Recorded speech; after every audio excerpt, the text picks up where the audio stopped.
నమస్తే welcome to BV9 news. ముందుగా బులెటిన్లోని headlines చూద్దాం. పాసమైలారం ఫ్యాక్టరీని పరిశీలించిన సీఎం రేవంత్ రెడ్డి. ఫ్యాక్టరీని గతంలో ఎప్పుడు తనిఖీ చేశారని అధికారులకు ప్రశ్న. ప్రమాదానికి కారణంపై సమగ్ర నివేదిక ఇవ్వాలని ఆదేశం.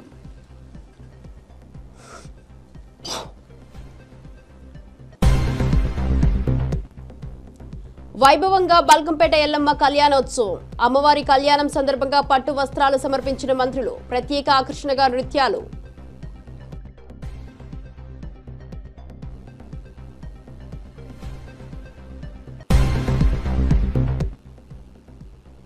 కస్టడీకి తీసుకున్న సిట్ అధికారులు. జైలు వద్ద చెవిరెడ్డి తీవ్ర భావోద్వేగం. లిక్కర్ స్కామ్లో సిట్ కస్టడీకి చెవిరెడ్డి. తనను అన్యాయంగా జైలుకు పంపారన్న చెవిరెడ్డి.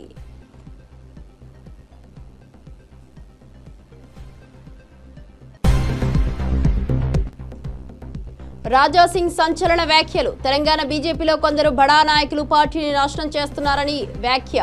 అణచివేతను భరించే శక్తి ఇక నాకు లేదని వెల్లడి.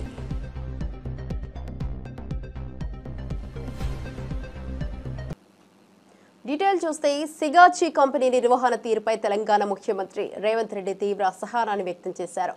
ఇటీవల జరిగిన ఘటనపై ఆందోళన వ్యక్తం చేస్తూ గతంలో ఎప్పుడైనా ఇలాంటి ప్రమాదాలు జరిగాయా అని సిగాచి మేనేజ్మెంట్ ప్రశ్నించారు. మృతుల కుటుంబాలను మరియు గాయపడిన వారికి ఎలాంటి పరిహారం అందిస్తారో వెల్లడించాలని డిమాండ్ చేశారు. ఇక సురక్షితమైన కార్మిక వాతావరణం కల్పించడంపై కంపెనీ మరింత శ్రద్ధ వహించాలని సూచించారు. ఈ విషయంలో నిపుణుల అభిప్రాయాలను తీసుకోవాలని తెలిపారు. కంపెనీ నిర్వహణ విధానంలో మార్పులు తీసుకురావడం ద్వారా భవిష్యత్తులో ఇలాంటి ప్రమాదాలను నివారించవచ్చని రేవంత్ రెడ్డి సూచించారు. Board has to give some authorization to this person. Then this person can negotiate. This person can take a decision. If he is not competent authority, we are going to deal with him also. Tomorrow they will say that he is not authorized person. How come he has?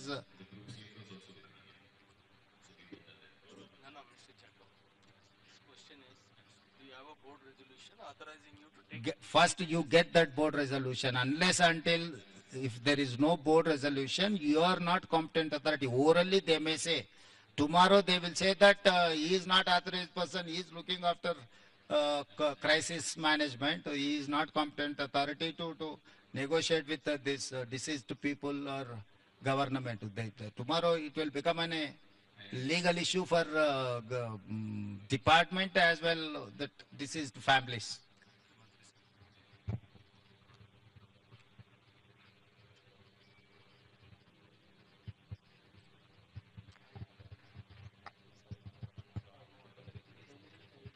What is the reason? Director factories, director factories, no. Em per ni per? Rajgopal, have you inspections ivanni chesinawa?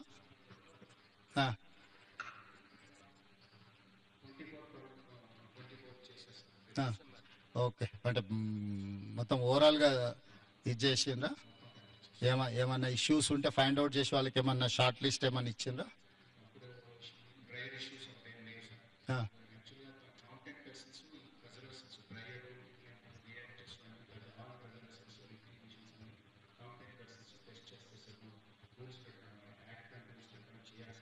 అంటే periodical inspections జరిగినాయా? అంటే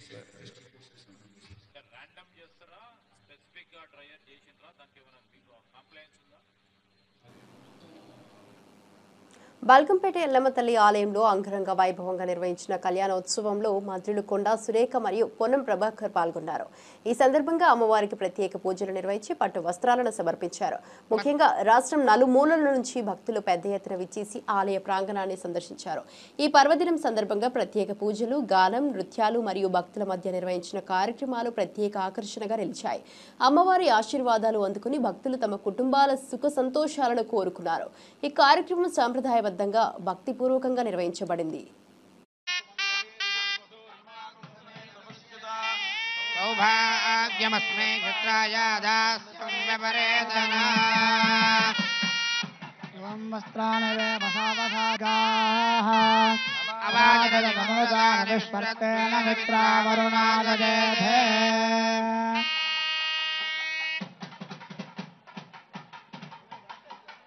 हिरण्यरोपस्व हिरण्यचन्द्रकपान्नपात्सेद हिरण्यवर्णः हिरण्ययात् परिजाने निषद्या हिरण्यदातदद्यन्नमस् पुष्पावते प्रसोपत फला पुष्पायाश्च पुष्पिनेः बृहस्पतिप्रचोदास्तानो पञ्चस्वगोहदः गोपां पुष्पं वेद पुष्पवान् प्रजावान् पशुमान् भवति।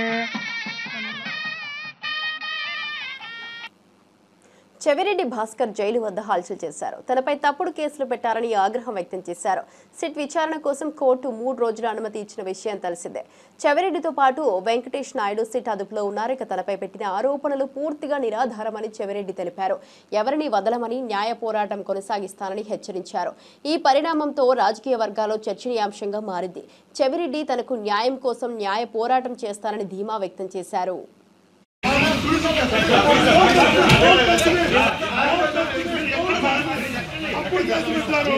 అన్యాయంగా jail పంపుతున్నారు. చిత్తా ఒక గొప్ప గొప్ప దర్శకుడున్నాడు, ఒక రాజమౌళి, ఒక సుకుమారు గొప్ప గొప్ప దర్శకుడున్నాడు. అన్నిటికీ కాలు సమాధానం చెప్తుంది. తప్పుడు కేసులు పెట్టిన ప్రతి ఒక్కరికి దేవుడు శిక్షిస్తారు. Nature supreme, nature supreme. తప్పుడు కేసులు పెట్టి జైలుకి పంపారు. అన్యాయంగా తప్పుడు కేసులు పెట్టారు. గొప్ప గొప్ప నటులంతా ఉన్నారు అక్కడ. గొప్ప గొప్ప దర్శకులు భగవంతుడితో చెప్తున్నా తప్పుడు కేసు పెట్టి జైలు పంపుతున్నారు. తప్పుడు కేసుకి చాలా సమాధానం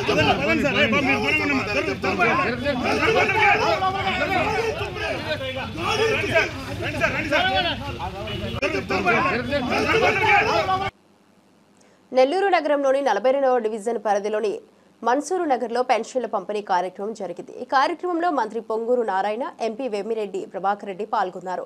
స్థానిక మహిళలు వీరికి ఘన స్వాగతం పలికారు. ఈ సందర్భంగా వృద్ధులు, వికలాంగులు, వితంతువులకు ఇళ్ల వద్దకే వెళ్లి పెన్షన్లను అందించారు. ఈ కార్యక్రమం స్థానిక ప్రజల హర్షం మరియు కృతజ్ఞతలకు పాత్రమైంది. ప్రభుత్వం ప్రజలకు అందించే ఈ సేవలు నిత్య జీవితంలో వారికి ఎంతో ఉపయుక్తంగా ఉంటాయని మంత్రులు పేర్కొన్నారు. ఈ పథకం ద్వారా ప్రజలకు ప్రభుత్వం అందిస్తున్న సహాయం వారి జీవితాల్లో ముఖ్యమైన మార్పులు తీసుకొస్తుందని తెలిపారు.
తెలంగాణ బీజేపీ నేత గోషామహల్ ఎమ్మెల్యే రాజాసింగ్ సంచలన వ్యాఖ్యలు చేశారు. ఆయన మాట్లాడుతూ తెలంగాణ బీజేపీలో కొందరు బడా నాయకులు పార్టీకే నష్టం చేస్తున్నారని విమర్శించారు. పార్టీ కోసం కష్టపడిన వ్యక్తిగా తన కళ్ల ముందే పార్టీ నాశనం అవ్వడం చూడలేక తాను రాజీనామా చేశానని తెలిపారు. అణచివేతను భరించే శక్తి తనకు ఇక లేదని వ్యాఖ్యానించారు. పార్టీలో జరుగుతున్న పరిణామాలు, నాయకత్వం తీసుకుంటున్న నిర్ణయాలు తనకు ఆమోదయోగ్యంగా లేవని స్పష్టం చేశారు. यानी बीजेपी को डुबोने का कार्य कर रहे हैं यहाँ के लोग। यहाँ के कुछ अधिकारीगण जो सत्ता का गलत उपयोग करके पार्टी को डुबोने का जो कार्य कर रहे हैं ना, तो ऐसी डूबती नैया में और पार्टी को डूबते हुए हम नहीं देख सकते, इसलिए हम पार्टी के बाहर आए। आगे का हमने किशन रेड्डी जी को रिक्वेस्ट किया है कि आप स्पीकर को भी एक पत्र लिख दो कि राजा सिंह बीजेपी का विधायक नहीं है, उसको सस्पेंड करो। अगर किशन रेड्डी जी वो भी अगर काम कर देते तो उसका भी हम समर्थन करते। बाकी का हम एक हिंदू नेता है, धर्म प्रचार करना हमारा काम है, वही करते रहेंगे। सर, आप इतने साल से पार्टी में रहे, 3 बार आपने बीजेपी में जीते, और आपकी और पार्टी वर्कर्स को क्या बोलना चाह रहे हैं सर? मेरे पार्टी के कार्यकर्ताओं से यही निवेदन करना चाहूँगा, ठीक है ये मेरा व्यक्तिगत निर्णय था, क्योंकि हर इंसान कुछ सालों तक जुल्म सह सकता है, लेकिन कंटिन्यू जुल्म सहयोती शक्ति मेरे पास नहीं है। लेकिन आप लोग पार्टी में रहिए, पार्टी की सेवा करते रहिए, आज नहीं तो कल आपके अच्छे दिन आएंगे। कुछ जो लोग हैं ना, जो एक नाग की तरह पार्टी को घेर कर बैठे हैं, कुछ लोग, ये कुछ लोगों का इलाज जब तक केंद्र के जो हमारे अधिकारीगण हैं, जब तक ये कुछ लोगों का इलाज नहीं करेंगे ना, ठीक है, आज चलो हम तो पार्टी को छोड़ दिए, हमारा कोई वजूद था ना है ना रहेगा, हम एक हिंदू कार्यकर्ता हैं। भले राजनीति से हटकर हम हिंदुत्व का कार्य करते हैं और आगे भी हम हिंदुत्व का प्रचार और हिंदुत्व की सेवा हम करते रहेंगे, लेकिन उन कार्यकर्ताओं का विचार करने की आवश्यकता है जो एक विश्वास के तौर पर। సీఎం రేవంత్ తీసుకున్న దూకుడు వల్లే బనకచెర్లకు అనుమతులు నిలిపివేయబడ్డాయని ఎంపీ చామల కిరణ్ కుమార్ రెడ్డి పేర్కొన్నారు. ఈ చర్యను బీజేపీ, బీఆర్ఎస్ తమ విజయంగా ప్రచారం చేస్తుండడం గమనార్హం. కేంద్ర నిపుణుల కమిటీ సైతం సిడబ్ల్యూసీ, జీడబ్ల్యూడీటీ పరిశీలన లేకుండా అనుమతులు ఇవ్వలేమని స్పష్టం చేసింది. తెలంగాణ ప్రభుత్వం అనేక సార్లు ఈ విషయంలో కేంద్ర జలశక్తి మంత్రిత్వ శాఖతో పాటు సిడబ్ల్యూసీ దృష్టికి తీసుకువెళ్లింది. ఈ సందర్భంలో పవర్ పాయింట్ ప్రెజెంటేషన్ ఇచ్చినప్పటికీ కిషన్ రెడ్డి ముందు రోజే కేంద్ర మంత్రిని కలిశారనే సమాచారం. ఈ రెండు పరిశీలించకుండా, రెండు రాష్ట్రాలు సఖ్యతకు రాకుండా ఈ యొక్క ప్రాజెక్టుకు అనుమతులు ఇవ్వడం వీలు కాదని చెప్పడం జరిగింది. దీన్ని బీఆర్ఎస్ పార్టీ నాయకులు హరీష్ రావు గారు, బీజేపీ నాయకులు బండి సంజయ్ గారు నిన్న సాయంత్రం స్పందిస్తూ ఇది వారు చేసిన ప్రయత్నం మూలంగానే జరిగిందని చెప్పి తెలంగాణ ప్రజలకు వారి గొప్పలు చెప్పుకునే ప్రయత్నం చేస్తున్నారు. వాస్తవంగా హరీష్ రావు గారు దీన్ని రాజకీయం చేయాలన్న ఆలోచనతో ఇక్కడ ముఖ్యమంత్రి రేవంత్ రెడ్డి గారు పట్టించుకోవట్లేదని, ఉత్తమ్ కుమార్ రెడ్డి గారు పట్టించుకోవట్లేరని, ఆల్రెడీ డిపిఆర్లు సబ్మిట్ చేసిరని జలశక్తి మంత్రిత్వంలో కాంగ్రెస్ ప్రభుత్వం నిమ్మకు నీరెత్తినట్టుంది అని చెప్పి తెలంగాణ ప్రజలకు ఇది ప్రాజెక్ట్ జరుగుతుంది అని తెలిసినప్పుడు, ఈ ప్రాజెక్టు కోసం ఆంధ్రప్రదేశ్ ప్రభుత్వం ప్రయత్నం చేస్తున్నప్పుడు హరీష్ రావు గారు రోడ్డు మీదకి వచ్చి మాట్లాడినటువంటి విషయాలు అప్పటికే ఎన్నోసార్లు చెప్పినాం. గత 4-5 నెలలు 6 నెలల నుంచే కాంగ్రెస్ ప్రభుత్వం పదే పదే సెంట్రల్ గవర్నమెంట్ లో ఉన్నటువంటి జలశక్తి మంత్రిత్వ శాఖను, అలాగే సెంట్రల్ వాటర్ కమిషన్ ని అందరినీ కూడా కలిసి ఈ యొక్క ప్రాజెక్టుకు అనుమతులు ఇవ్వొద్దని, ఈ ప్రాజెక్టుకు అనుమతులు ఇస్తే తెలంగాణలో జరుగుతున్నటువంటి ప్రాజెక్టులు మునుముందు తెలంగాణకు రావాల్సినటువంటి నీటి భాగం, ఎందుకంటే ఫ్లడ్ వాటర్ ఎంత ఉందో మనకు అంచనాలు లేవని చెప్పడం జరిగింది. మొన్న మీరు చూసిరు, మొన్న లాస్ట్ వీక్ బిఫోర్ వీక్ ముఖ్యమంత్రి రేవంత్ రెడ్డి గారు, ఉత్తమ్ కుమార్ రెడ్డి గారు పర్సనల్ గా కూడా వెళ్లడం జరిగింది. ఆ రోజు కూడా బీజేపీ నాయకులను, కిషన్ రెడ్డి గారిని అందరినీ కూడా సెక్రటేరియట్కి పిలిస్తే కిషన్ రెడ్డి గారు రాకుండా కిషన్ రెడ్డి గారు ముందు రోజే పోయి అక్కడ కలవడం జరిగింది. ఎప్పుడైతే తెలంగాణ వ్యతిరేకిస్తుందో, ఎప్పుడైతే ఇది జరుగుతుందని తెలిసిందో, ఎప్పుడైతే రాష్ట్ర ప్రభుత్వం దీన్ని సీరియస్ గా తీసుకుందని తెలిసిన తర్వాత బీజేపీ నాయకులు, ఎందుకంటే ముఖ్యంగా చంద్రబాబు నాయుడు వాళ్ళకి ఈరోజు చాలా అవసరమైనటువంటి పొలిటికల్ పార్టీ చంద్రబాబు నాయుడుది, 18th లోక్సభలో ఈ రోజు వాళ్ళ స్థానాన్ని ఈ రోజు ప్రభుత్వంలో కాపాడినటువంటి పరిస్థితి ఆ పార్టీకి ఉంది. కాబట్టి ఆ పార్టీకి ఎదురు చెప్పలేదు వీళ్ళు ముందు బీజేపీ వాళ్ళు. రెవెన్యూ శాఖ మంత్రి పొంగులేటి శ్రీనివాస్ రెడ్డి విర్రవీగే నాయకులకు వచ్చే స్థానిక సంస్థల ఎన్నికల్లో బుద్ధి చెప్పాలని ప్రజలను కోరారు. అసెంబ్లీ, పార్లమెంటు ఎన్నికల్లాగే స్థానిక సంస్థలలో కూడా కాంగ్రెస్ ఘన విజయం సాధించాలన్నారు. వరంగల్ జిల్లా రాయపర్తిలో 14,17,00,000 వ్యయంతో 20,000 టన్నుల సామర్థ్యం గల గోదాముల నిర్మాణానికి భూమి పూజ నిర్వహించారు. ఈ సందర్భంగా మంత్రి మాట్లాడుతూ ప్రతి పేదవాడి ముఖంలో చిరునవ్వు చూడాలన్నదే ఇందిరమ్మ ప్రభుత్వ లక్ష్యమని అన్నారు. ప్రజలకు సేవ చేయడం ద్వారా వారి జీవితాల్లో మార్పు తీసుకురావాలని ప్రభుత్వం కృషి చేస్తోందని తెలియజేశారు. స్థానిక ఎన్నికల్లో కాంగ్రెస్ కు మద్దతు తెలియజేయాలని ప్రజలను అభ్యర్థించారు. పెంచుకొని కోరలున్నాయి కదా అని విర్రవీకే నాయకులకి మరొక్కసారి ఈ పాలకుర్తి ప్రజలు, పాలకుర్తి ఓటర్లు ఆ కోరలు మరొక్కసారి పేకాలి అని మనస్ఫూర్తిగా మీకు తెలియజేస్తున్నాను. వచ్చింది మన ఇందిరమ్మ ప్రభుత్వం. ఇంకా సుమారు 3 సంవత్సరాల 6-7 నెలలు ఉంటుంది.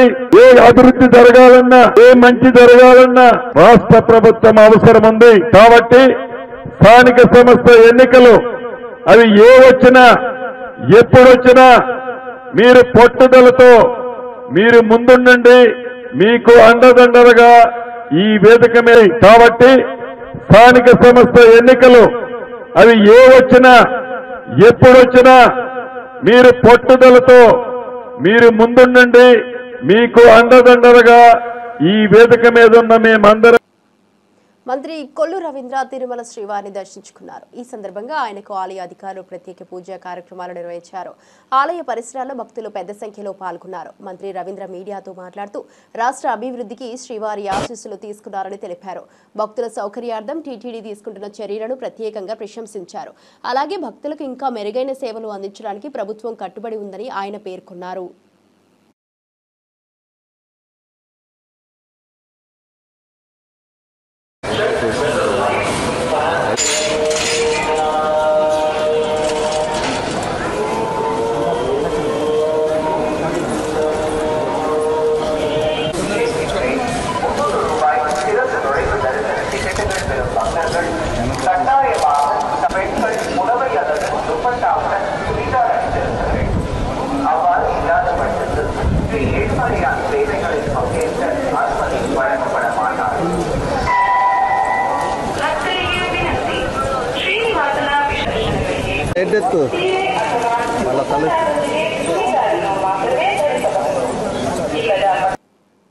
సంగారెడ్డి జిల్లా పాశమైలారం ఘటనలో తీవ్రంగా గాయపడిన పలువురు పటాన్ చెరువులోని ధృవ ఆసుపత్రిలో చికిత్స పొందుతున్నారు. ఈ నేపథ్యంలో సీఎం రేవంత్ రెడ్డి సహా మంత్రులు శ్రీధర్ బాబు, పొంగులేటి శ్రీనివాసరెడ్డి, దామోదర రాజనరసింహ, వివేక్ వెంకటస్వామి ఆసుపత్రికి వెళ్లి క్షతగాత్రులను పరామర్శించి వారి కుటుంబ సభ్యులతో మాట్లాడారు. అనంతరం వైద్య సేవలపై ఆరా తీశారు.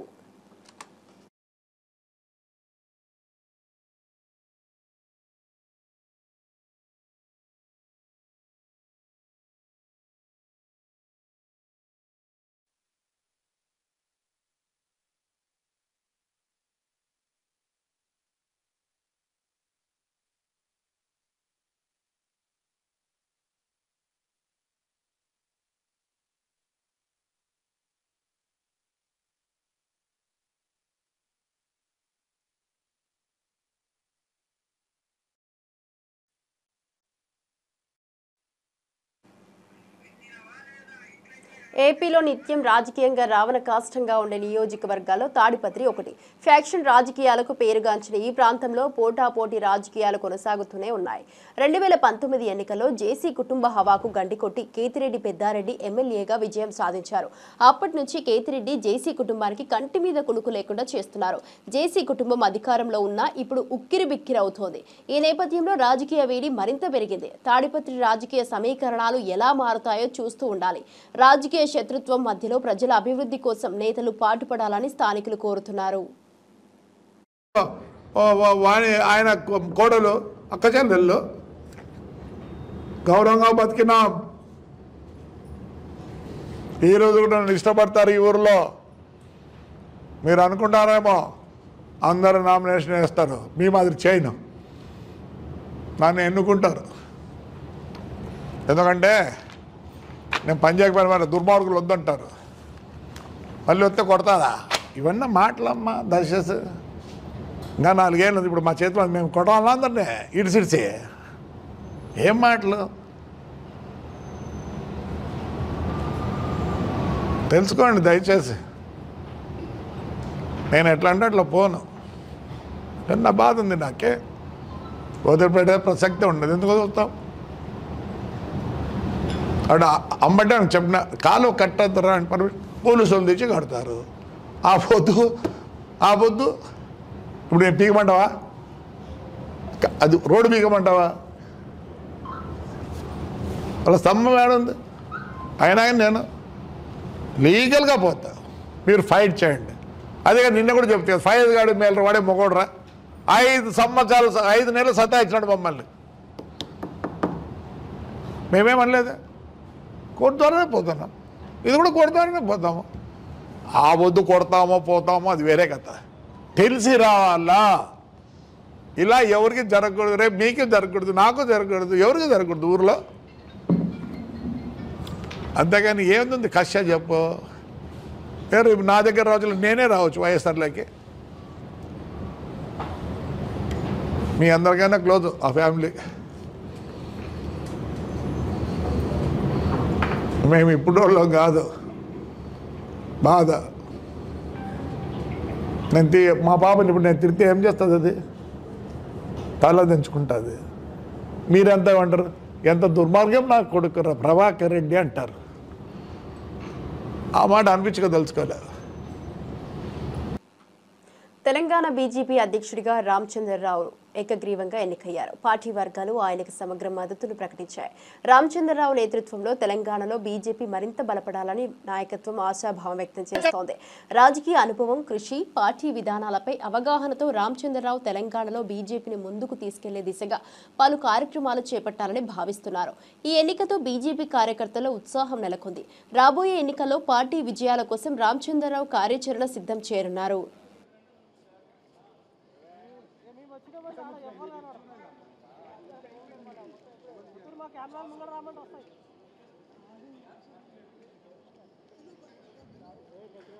ఇప్పుడు నూతన అధ్యక్షులైన శ్రీ రామచంద్రరావు గారికి శుభాకాంక్షలు పార్టీ తరఫు నుంచి తెలియపరుస్తూ ఇప్పుడు వేద ఆశీర్వాదం ఇవ్వాల్సిందిగా శ్రీ నారాయణం చక్రవర్తి గారిని, సన్నిధానం శ్రీధర్ శర్మ గారిని, సన్నిధానం రామస్వరూప శర్మ గారిని, అన్నవజుల సూర్యప్రకాష్ గారిని, సుధాకర్ శర్మ గారిని తక్షణమే వేదిక మీదకి వచ్చి ఒక 2 నిమిషాలు ఈ కార్యక్రమం ముగించాల్సిందిగా కోరుతున్నాను. పేర్లు ఎవరైతే చెప్పినా వాళ్ళు మాత్రమే రావాల్సిందిగా కోరుతున్నాము.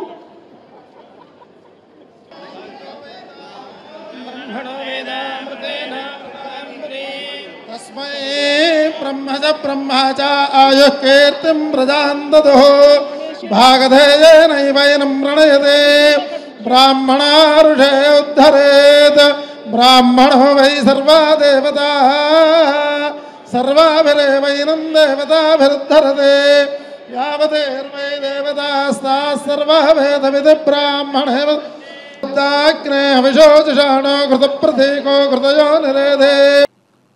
రాష్ట్ర వ్యాప్తంగా ఆర్టీసీ బస్సులో టికెట్ కోసం డిజిటల్ పేమెంట్ విధానాన్ని ప్రవేశపెట్టనున్నట్లు మంత్రి పొన్నం ప్రభాకర్ తెలిపారు. ఈ కొత్త మార్పు కోసం ప్రత్యేక మిషనరీని తీసుకురాబోతున్నారని ఆయన పేర్కొన్నారు. డిజిటల్ పేమెంట్ ద్వారా ప్రయాణికులకు మరింత సౌకర్యం కల్పించడమే లక్ష్యమని తెలిపారు. ఈ పద్ధతి అమలులోకి వస్తే టికెట్ కొనుగోలు వేగవంతం అవడంతో పాటు ఖర్చులేని వ్యవహారాలు సులభతరం అవుతాయని మంత్రి తెలిపారు. ప్రయాణికుల సౌలభ్యం దృష్ట్యా ఈ కొత్త విధానానికి ప్రజలు మంచి స్పందన ఇవ్వాలని ఆశాభావం వ్యక్తం చేశారు.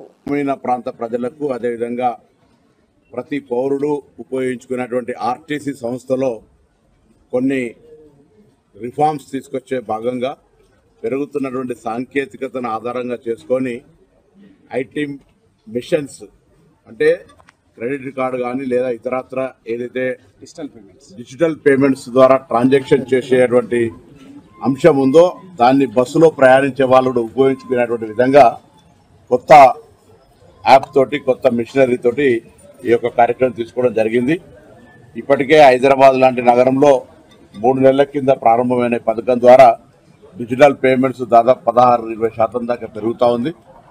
తెలంగాణలో ఇప్పటికే దాదాపు 9-10 వేల బస్సులు 6,000 బస్సుల పైన ఈ డిజిటల్ పేమెంట్ సిస్టమ్ కానీ అదేవిధంగా ప్యాసింజర్కు డెస్టినేషన్ ఇచ్చేటువంటి విధానం లోపల ఎటువంటి డిస్టర్బెన్స్ లేకుండా తొందరగా టికెట్ ఇచ్చేటువంటి విధంగా పంచుకొట్టడము వాటికి వీటికి ఆ మాన్యువల్ కాకుండా టెక్నికల్ సిస్టమ్ లోపల కన్వీనియన్స్ అండ్ అకౌంటబిలిటీ ఉండాలంటే దానికి సంబంధించిన డాటా అంతా కూడా హెడ్ ఆఫీస్లో సింక్రనైజ్ అయ్యి ఎప్పటికప్పుడు బస్సులో ఎంతమంది ప్యాసింజర్స్ ఉన్నారు, ఎక్కడి దాకా వెళ్తా ఉన్నారు, రెవెన్యూ ఏంది అనేది అంతా కూడా ఆన్లైన్ చెక్ చేసుకునే సిస్టమ్ లోపల ఈరోజు ఆర్టీసీని నూతనంగా తెలంగాణ బీజేపీ అధ్యక్షత బాధ్యతలు స్వీకరించిన మాధవ్ పార్టీ బలాన్ని పెంచుకోవాలని కార్యకర్తలను ఉద్బోధించారు. కూటమి మిత్ర ధర్మం పాటిస్తూనే రాష్ట్రంలో బీజేపీ ప్రభావం పెంచే దిశగా కృషి చేయాలని అన్నారు. బీజేపీ కార్యకర్తలకు న్యాయం జరగాలంటే రాబోయే ఎన్నికల్లో సీట్లు పెంచుకోవాలనేది ఆయన అభిప్రాయం. పార్టీ వ్యూహాలు, కార్యక్రమాల ద్వారా ప్రజల్లో విశ్వాసం పెంపొందించాల్సిన అవసరం ఉందని, అందుకోసం నాయకత్వం సమగ్ర కార్యాచరణ సిద్ధం చేయాలని మాధవ్ కోరారు. బీజేపీకి మరింత మద్దతు కూడగట్టేలా కార్యకర్తలతో సహకరించడం ముఖ్యమని ఆయన పేర్కొన్నారు. మన పార్టీలోనే భిన్నాభిప్రాయాలు ఉన్నప్పుడు మిగిలిన కూటమి పార్టీలతో న్యాచురల్గా ఉంటాయి. డెఫినెట్గా భారతీయ జనతా పార్టీకి చాలా పొటెన్షియల్ ఉంది. ఈరోజు 29 ఎలక్షన్స్ వచ్చేటప్పటికి డీలిమిటేషన్ జరిగి సుమారుగా 33% మహిళలకు రిజర్వేషన్ వెళ్తే సుమారుగా 33% సీట్లు కూడా పెరగబోతున్నాయి. కాబట్టి ప్రతి చోట మిత్రధర్మం పాటిస్తూ భారతీయ జనతా పార్టీని అంచెలంచెలుగా పైకి తీసుకొస్తారని చెప్పి మన అధిష్టానం నమ్మకం. ప్రతి ఒక్కరూ ఆశ మీద ఉన్నారు. మన భారతీయ జనతా పార్టీకి కూటమిలో అనుకున్నంత తీరులో లేదు. ఇది అందరూ చెప్పే మాట. మన పార్టీ బలపడాలంటే ఆర్థిక విధానంలో కూడా మనకు స్థానం కలిగాల. అసలు మనం ఎన్ని లిస్ట్ ఇచ్చినా కూడా కొన్ని పోస్టులు కూడా మనకి ఇవ్వడం లే. ఆ పోస్ట్ ఇచ్చేదానికి మాధవ్ గారు కృషి పాత్ర వహించి కఠినంగా ప్రవర్తించాలి. అట్లయితే తప్ప ఇది పరిష్కారం కాదు. 8 నెలల్లో జరిగే ఎలక్షన్లు కానీ రేపు మన కోటా పెంచుకునేదానికి ఇప్పుడు కేవలం 10 ఎమ్మెల్యేలు 6 ఎంపీలు ఇచ్చినారు. దాని మినిమం డబల్ చేయాలా. 12 మంది ఎంపీలకు 20 మంది ఎమ్మెల్యేలకు స్థానం చేయాలా. భారతీయ జనతా పార్టీ గనక కూటమిలో కలిసి ఉండకపోతే పరిస్థితులు ఏ విధంగా ఉండేయో రాష్ట్ర ప్రభుత్వానికి తెలియాలి. మాట్లాడితే అంటున్నారు 80% వాళ్ళది, 15% ఇంకో పార్టీది, మీకున్నది 5%. ఏందయ్యా 5%? It is ridiculous. తప్పనిసరిగా ఈ రాష్ట్రంలో ప్రభుత్వ ఆసుపత్రుల్లో సేవలు మెరుగుపరిచినట్లు వైద్య ఆరోగ్య శాఖ మంత్రి సత్యకుమార్ యాదవ్ తెలిపారు. వైద్యులు హాజరు శాతం 8 నుంచి 14% పెరిగిందని చెప్పారు. ప్రస్తుతం 1.43 కోట్ల మందికి ఎన్టీఆర్ వైద్య సేవలు అందుతుండగా వీటిని 1.60 కోట్ల మందికి విస్తరించడమే లక్ష్యంగా ఉందని వెల్లడించారు. విజయవాడ ఆరోగ్య విజ్ఞాన విశ్వవిద్యాలయంలో జాతీయ వైద్యుల దినోత్సవం సందర్భంగా మంత్రి సత్యకుమార్ పాల్గొన్నారు. వర్సిటీ వైస్ ఛాన్సలర్ చంద్రశేఖర్తో కలిసి ఉత్తమ వైద్యులను సన్మానించారు. సత్కారం పొందిన వైద్యులు సేవా సంకల్పాన్ని మరింత బలోపేతం చేస్తామని వెల్లడించారు. వైద్య సేవలు అందించడం కోసం ఎన్టీఆర్ వైద్య సేవని పటిష్టం చేశాం. 25 లక్షల దాకా ఉచితంగా టెర్షరీ హెల్త్ కేర్ ను కూడా ఉచితంగా రాష్ట్ర ప్రజలకు అందించే ప్రయత్నం చేస్తున్నాం. రాష్ట్రంలో నాణ్యమైన వైద్య విద్యను కూడా విద్యార్థులకు అందించడమే కాకుండా ఆయుష్ వ్యవస్థను కూడా ఇవాళ దాన్ని పటిష్టపరిచే దిశగా కూడా అనేక నిర్ణయాలు తీసుకోవడం జరిగింది. అవినీతి కూడా 61% నుంచి 40% తగ్గిందని ప్రజలు చెప్తున్నారు. ఓపీ సేవలు 8 నుంచి 14% పెరిగిందని ప్రజలు చెప్తున్నారు. 17% ఐపీ సేవలు పెరిగాయని చెప్తున్నారు. ఇవన్నీ మేము తీసుకొచ్చిన మార్పుకు ఒక సంకేతంగా నేను ఈ విధంగా తెలియజేసుకుంటూ చాలా రోబస్ట్ మెకానిజాన్ని ఎఫ్ఆర్ఎస్ సిస్టమ్ తీసుకున్నాం. ఫేషియల్ రికగ్నిషన్ సిస్టమ్ తీసుకొచ్చాం. గతంలో కూడా ఉండేది. అయితే వాటిలో ట్యాంపరింగ్ ఇంప్లిమెంట్ చేస్తున్న వాళ్ళని టర్మినేట్ చేయడం జరిగింది ఇటీవల. అదేవిధంగా ముందు నోటీసు ఇస్తున్నాం, కొన్ని రోజుల తర్వాత అర్నల్ లీవ్ను కూడా చేస్తున్నాం. అంటే వాళ్ళు అర్నల్ లీవ్ను కూడా కట్ చేస్తున్నాం. తద్వారా 8% పెరగడానికి కారణం అది. 8 నుంచి 14% ఇవాళ డాక్టర్లు అందుబాటులో ఉంటున్నారని ప్రజలు అంటున్నారు. ఇంకా కఠిన చర్యలు నిర్ణయాలు తీసుకోవడానికి కూడా ప్రభుత్వం వెనకాడబోదు. ఎందుకంటే ఈ ప్రభుత్వానికి ప్రజలకి, పేదలకి, ప్రభుత్వ ఆసుపత్రులకు వస్తున్న పేదలకి ఒక నాణ్యమైన వైద్య సేవలు అందాలి. ఆ విషయంలో ఎటువంటి రాజీ ప్రభుత్వం పడదు. అవసరమైతే కఠిన నిర్ణయాలు కూడా తీసుకుంటుంది. చర్యలు కూడా డాక్టర్ల మీద. ప్రజలకి, పేదలకి, ప్రభుత్వ ఆసుపత్రులకు వస్తున్న పేదలకి ఒక నాణ్యమైన వైద్య సేవలు అందాలి. ఆ విషయంలో ఎటువంటి రాజీ. ఇవి ఇప్పటివరకు నా బులెటిన్ అప్డేట్. చూస్తూనే ఉండండి BV9 న్యూస్.